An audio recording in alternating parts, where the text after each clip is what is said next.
Welcome to Season 3 of Under the Sisterhood, Women Making the World Healthier. Our conversations will focus on the themes of women's health and wellness with a new episode every Friday until the end of the year. We will discuss topics ranging from sexual health to mental health while learning from the accomplished practitioners who make women's healthcare possible. This is a podcast to celebrate women and all they do in our world. I'm Elizabeth Elfenbein. Let's get under the hood. Today we're getting under the hood with Marie Wislande Cherise, a mother, wife, sister, aunt, women's advocate, student, community resource specialist, and nurse resource assistant. Marie was born and raised in Haiti.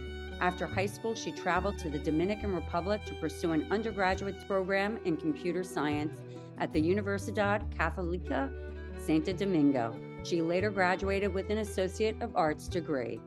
Over the years, Marie traveled back and forth to her home country, Haiti, ultimately settling in the USA, where she's been working in healthcare for over 12 years as a nursing assistant and now a nurse resource assistant at various health systems.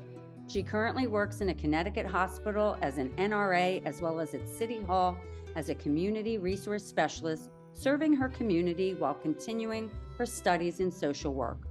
Marie was recognized at Greenwich Hospital with the Great Catch Award for modeling HRO safety behaviors and taking action to improve people's and patients' safety. Her passion lies in helping change people's lives. During COVID-19, Marie felt the need to get out and help swab people. She wanted to be part of the COVID-19 solution and be part of the change when a lot of people were uncertain about the future. She was recognized in her local newspaper for her efforts. At this time, she also started working remotely for a translation company where she could apply her multilinguistic skills, she speaks 4 languages, to be able to hear urgent stories and help serve her Haitian community. She knew she must use her voice for those who cannot hear. And this is where her vocation to become a social worker began. Marie is always for the fight against the mistreatment of women and anything that she can do to help improve the lives of women in society.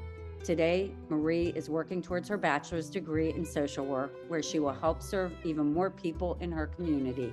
Welcome, Marie.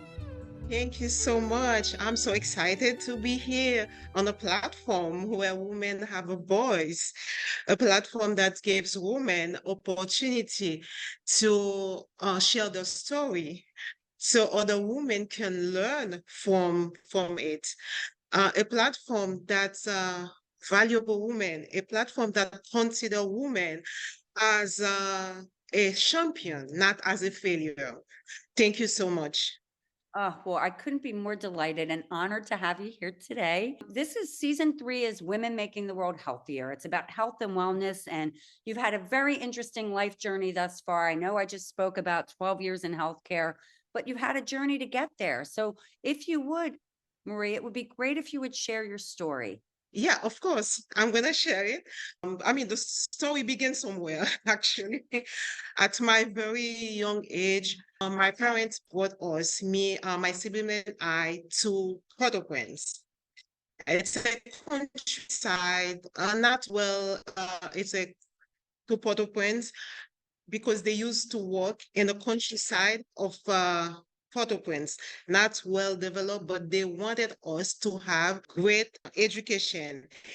And we spend our life, kindergarten to high school, with our late grandmother, my father's mother in Haiti.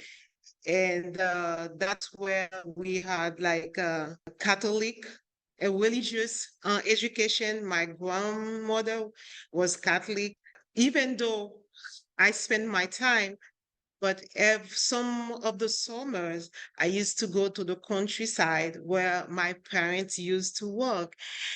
And it was a very good experience for me, especially. That's where I started define myself, who I am, to know love, humility, respect, hard working. The reason we used to go to a workshop with my mom, and I was able to help her to teach other people that need learn how to read and write. Can you imagine there is some people that doesn't even know how to write or to read their own name? And I was able to invest my time on the summer to teach them. After high school, wanted to continue my education, and my parents sent me to Dominican Republic, where I studied computer science. I spent 4 years there. I didn't stay only studying, but I invest my time in with my community, because you can see Haitian people, their struggles, and they don't know where to get the identification card. They don't know how to get the birth certificate. I was able to guide them through all that. And that gives me hope in life, that someone can change, someone can lead the country. I did that with compassion, with love. I did not know the kind of job that I was born to do. And moving to US, it was a life changing for me. One thing that I wanna say, growing up, I did not know if I was black, white, brown. Coming to US, I started notice it, that there is a differentiation between people. And I did not grow up like that. That was like a culture shock for me. That did not stop me from moving forward, from working toward my goals. I remember one day someone at my where I used to live in the house, that person had a hip surgery, and he was lonely, nobody to help. And I approached and I said, I can help you. I can cook for you. I can do like whatever you want. You let me know. And I was able to help him with open harm. And I started realize I have to lead myself in a direction where I can make an impact in people's life. And that is where my journey began to nursing. I love it, Marie. Thank you so much for sharing that. And what an incredible, like, early part of life to have those moments in those workshops where you felt compelled to support and help educate other people and really make a difference. Like, you were a natural born leader at a young age. And so it's interesting to leave to go over to the DR, to your point, and feel the feelings of the fact that your people were struggling to get their identity and stuff. So again, your sense of how you can support the community, and care for the community, and now bring it into nursing. So I love the fact that you had that opportunity with the person going through the hip surgery, the gentleman, and that you could support his recovery. Tell us a little bit about, so once you experienced that and you sort of felt your calling, like, what was it in that moment that sort of gave you I don't know if it's a new sense of purpose, a new direction. What would you say there? Saying that I have a mission. That is why I leading myself toward healthcare. For my 12 years plus working in a hospital, I pay attention to details, and I make sure that the transition for my patient from the hospital to the home, it's well done. I know it's not an easy moment for them, but I put myself through it so they can feel love.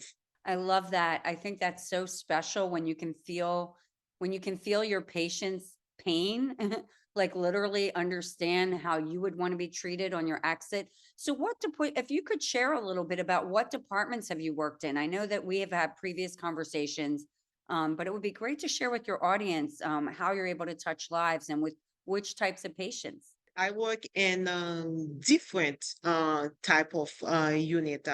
Most of my time I spend in mother baby. I work in civil step down unit. I work in oncology. I'm an open. I help everywhere. But over your time, have you had like more of a focus like in maternity and in I guess the maternity? Absolutely, absolutely. My focus That's where I spend my time in maternity. And it's a beautiful moment to see new life and someone that cannot talk, and you have to taking care of that person with love and compassion and make sure that they go home safely. I'm talking about the babies because they can't talk. Yeah, I figured. and That's so cute. Yeah. and I make sure that the patient feel welcome, the patient feel love, Mm. um, because it is my job to make them feel comfortable. So I have a question about that, which is like you've worked at, and I don't want to say several, but you've worked at a few different health systems, hospitals. So you step in as Marie Cherie, and this is, you have this love and compassion and joy about you. Have you felt like the hospital you're in now, previously, like there's certain that the hospitals have that feeling, or do you feel that you are the person who's sort of bringing it into? I care about people, and I'm not going to say that I am the only one. There is many people out there that is born to do something, and with all the great team, with the great team, we get the job done. I mean, it's awesome. And you know what's interesting to me, Marie, just in my observation over a lifetime of dealing with different people in healthcare, there's always that one person who is that light on a team who adds like a source of energy, because there's so many different demands in that job. What would you say, like, what is your favorite part of the job? I receive the energy by interacting with my patient. Like if for example, if someone might be going doing a vitals and the patient is not satisfied, and when I go do it, as an example, and they said, "Oh my goodness, you are the best person for me." I don't know, it's my vibe. When I came to you, I want to make sure you feel relaxed, comfortable, and I can do it. And that's my experience, like working on one-on-one with my patient. We always gather good feedback between me and my patient. Oh, that's beautiful. And I think there's nothing, when we're patients and we're in those vulnerable situations, like I know myself, I absolutely hate giving blood. And it's like really about who's in the room with me drawing it, who has that compassion and makes me feel comfortable to relax. And so I think that's a gift. And that's really a gift. As you said, at a young age, you were so community oriented, you had that leadership focus, but the building of the compassion and the care, when do you think that came to you, Marie? Like what part of your life did you really start to see that?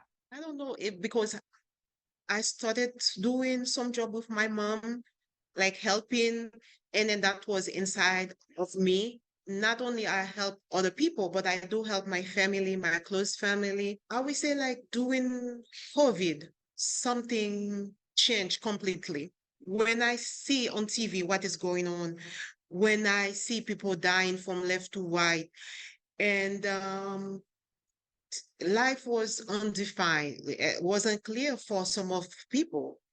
And I put my mask on and I said, I have to go out and work. And at that time, not only I offer my job in the hospital, I offer my job for my community and doing more trustly to job by helping people, by helping them to find um, the pathway. At that moment, I go inside your house, listening to your story, your struggle.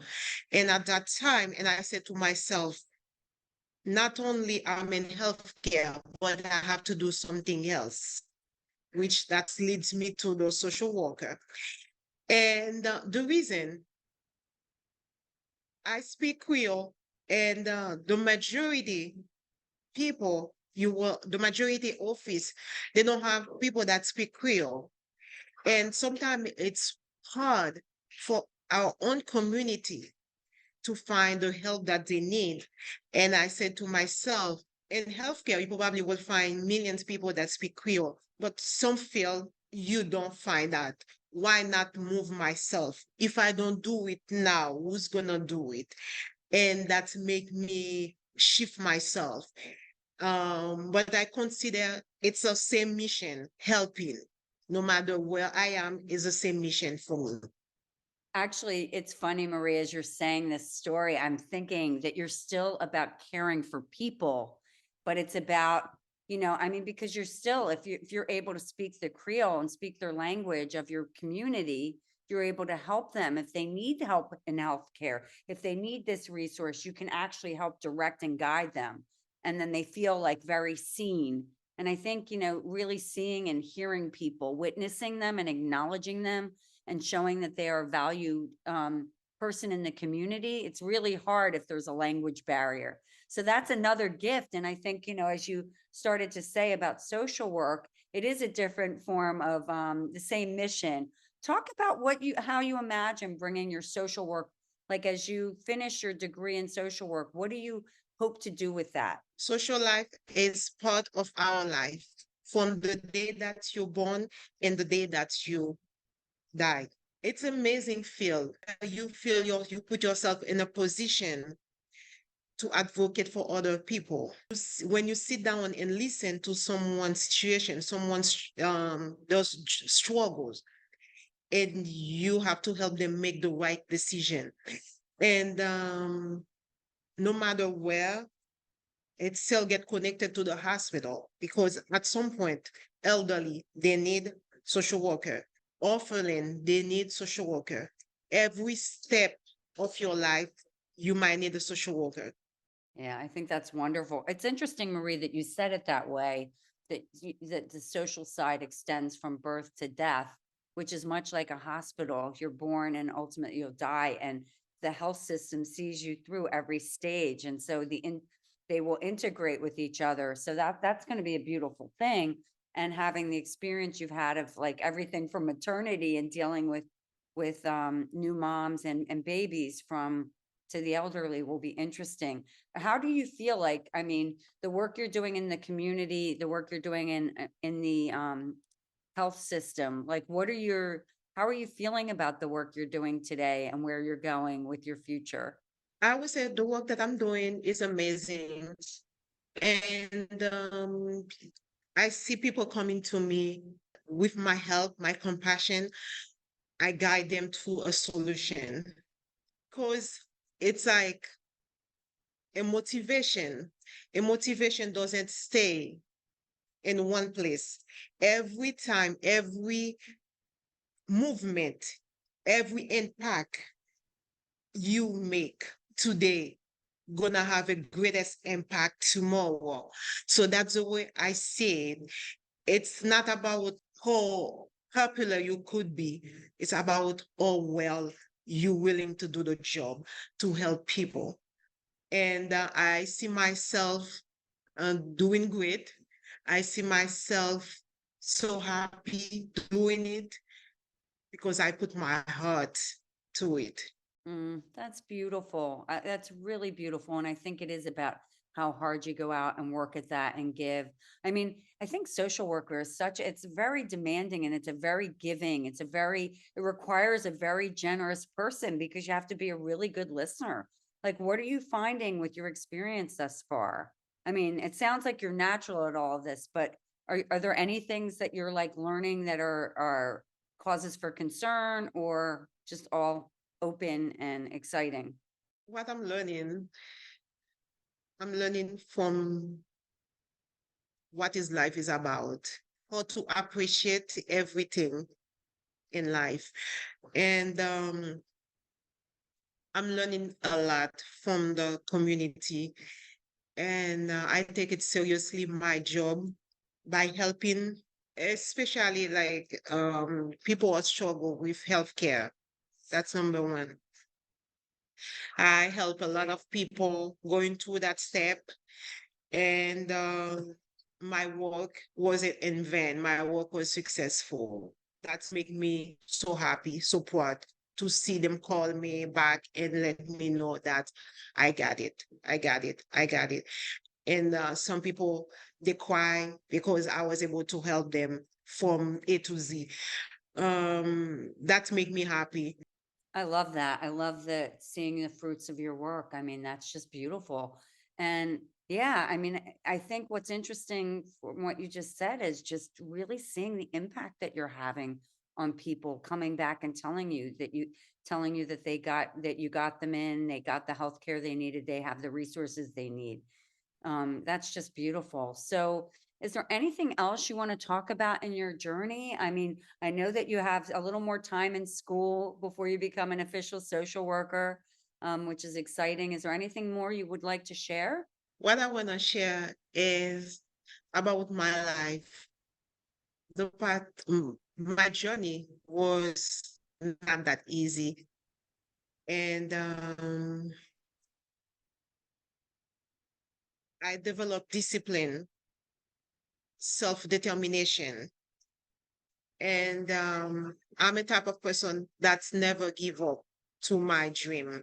The reason I say that it wasn't easy, the transition from Haiti to US, and I stay focused because I want to achieve my goal. My mission not to be successful, but to carry on other people with me.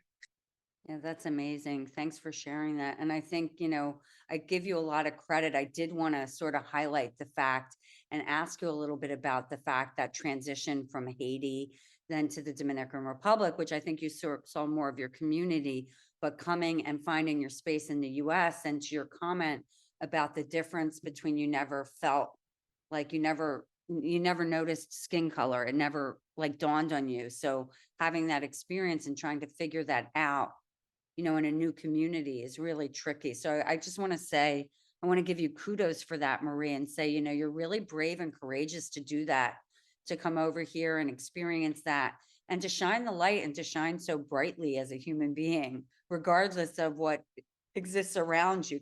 So that's really something. I don't know if there's anything more you want to share along that journey. What I want to share about my journey is the way I grew up. My father taught us, my parents were away. He taught us responsibility to watch over each other. And with my siblings, we always make sure that we are safe, we're doing a good thing. And until now, we still to watch over each other. We still like make sure everything is going well for us. And at some point, sometimes I'm asking myself, this is why I am the type of person that I am today. My grandmother still loved us, provided everything to make sure that our journey went well. But I did not have my mother's love every morning to get up and make sure that we're ready for school. The obligation that she has, she couldn't be with us in Port-au-Prince. That's where we grew up, like 50 miles away from them. And the one thing that I spend growing up, I spend more time with my dad than my mother. The reason my dad used to come to Port-au-Prince every week and my mom every 3 to 4 months. Only in summer I had a chance to really see my mom because of obligation. And that did not stop me from moving forward. That's amazing. Yeah, thank you for sharing that. So we're coming to a close.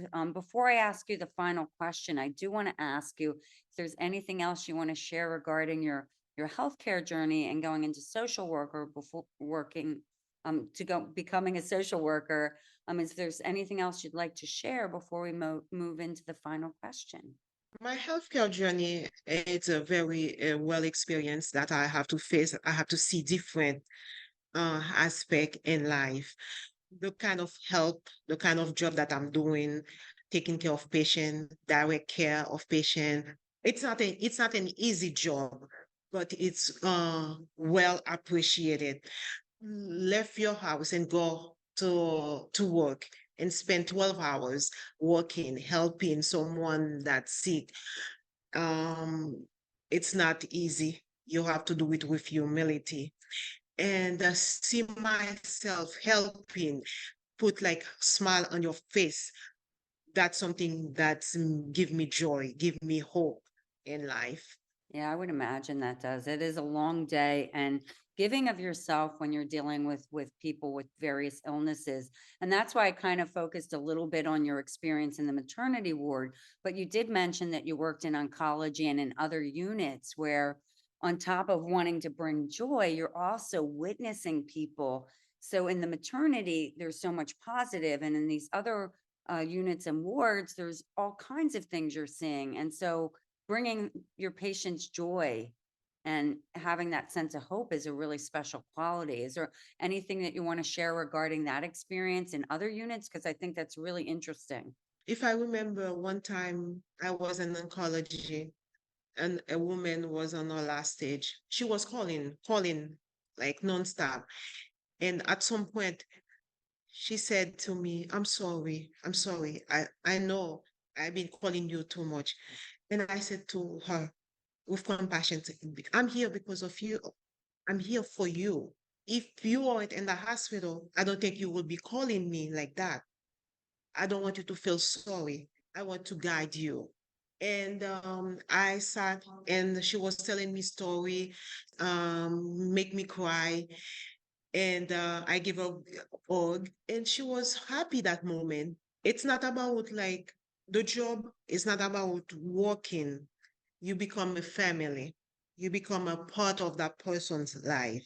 It's for me, that was a great experience to meet that woman and share all those stories. It's interesting, Marie, as well. I was talking to actually a physician who had the experience of being called into a room with one of her patients at the end of life. And she had a similar thing, and she listened to stories, and you just being there for that patient at the end of her life, you gave her so much joy and you made her feel safe and seen at the end of her days. I mean, how beautiful is that? As sad as it is to lose someone, to be able to give someone that when they're so alone, because there's those moments where your family isn't there. Sometimes you're just alone. And so to be that conduit to that kind of love and care and compassion is just a beautiful thing. So Yeah, it is. It is a beautiful, and to see how much trust they put on you. It is a beautiful to see that they rely on you because you are the only hope they have. Marie, I don't want to end this conversation, but I do have a question. I think you're going to like this question, which is, this is your platform today to give a message to women all around the world. And of course, your country, the women in Haiti, and women of all ages, of all backgrounds, and of all cultures. What do you want to say to them? I want to say, as a woman, we are strong. Don't let nobody put you down. Make sure you respect yourself and never give up to your dream. Keep pushing towards your goal. And your experience, always be proud to share your experience, where you came from.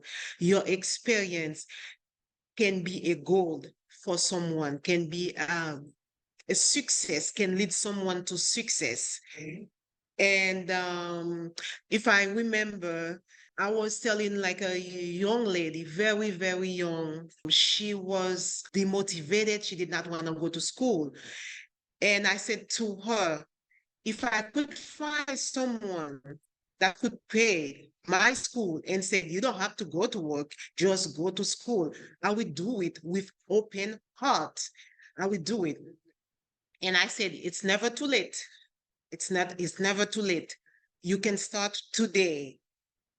Don't say like, no, I miss this, I miss that. No, you take the past as an encouragement to help you move forward. And she listened to my advice, and now I can say that she's reaching her bachelor right now. And Mm, I'm so proud that I met her and I was able to provide her that advice. thank you so much. I mean, that's a wonderful story. And you're right. I think what I hear at the end of that, Marie, is that it's never too late to go and try and do and see where it is you want to go. Your goals can change. But the important thing is back to the things that you do. You're very disciplined and determined and not giving up. Wow. Well, Marie, this has been a wonderful conversation. Thank you so much for sharing your story and getting under the hood with me today. Thank you. Thank you. Thank you for Under the Sisterhood to give me the opportunity to share my journey, to share my story, to let people know that it's never too late, to let them know that they have to keep pushing to reach their goal. Thanks for listening to Under the Sisterhood. If you haven't already, please give us a quick rating and review on Apple or Spotify. And make sure to follow us on Instagram, Facebook, YouTube, and LinkedIn so you can hear from more amazing women. This podcast is created and hosted by Under the Sisterhood LLC and Elizabeth Elfenbein, produced by Elizabeth Elfenbein and Matt Butler, and edited by Matt Butler. The music is by Ayla Schaefer, her song Rose.